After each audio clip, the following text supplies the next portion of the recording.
Hello everybody, welcome to Market Masterclass, and this is the last webcast for March, this Friday the 31st, and this week has been mainly a focus on Africa. So I thought rather than do another specific African fund, I'd do a little analysis on a number of funds which are invested in Africa, and show how there's since 2012, when all these funds were started, there's been a new focus on Africa, and some of these funds, I thought I'd just run through the percentage weighting they have in these funds with some well-recognized fund management groups.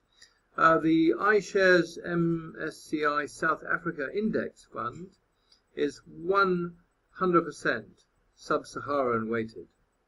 The SPDR Save and Prosper Emerging Middle East and Africa Fund is 91% in Africa. The Commonwealth Africa Fund 84%.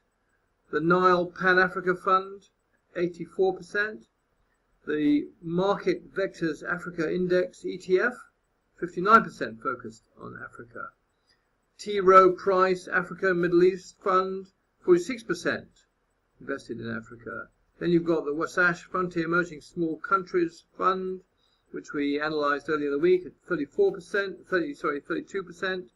Templeton Frontier Markets 23% in Africa. HSBC Frontier Market Fund 17.5% in Africa.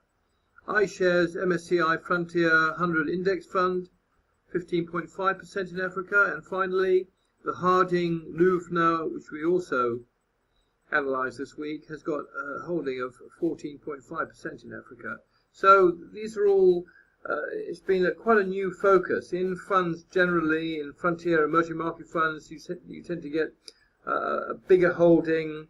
The biggest holdings generally tend to be in in Asia.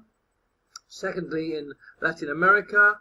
And thirdly, but on a rising tide, Africa is looking more and more new focuses, and of course it has the largest natural reserves in the world and a booming middle class. So Africa's on the up, and this is what's happening in the mutual fund industry. More and more there is a shining light and a more focus on Africa holdings. So bear that in mind when you're adding to your portfolios. I hope you find that useful and interesting. Bye for now.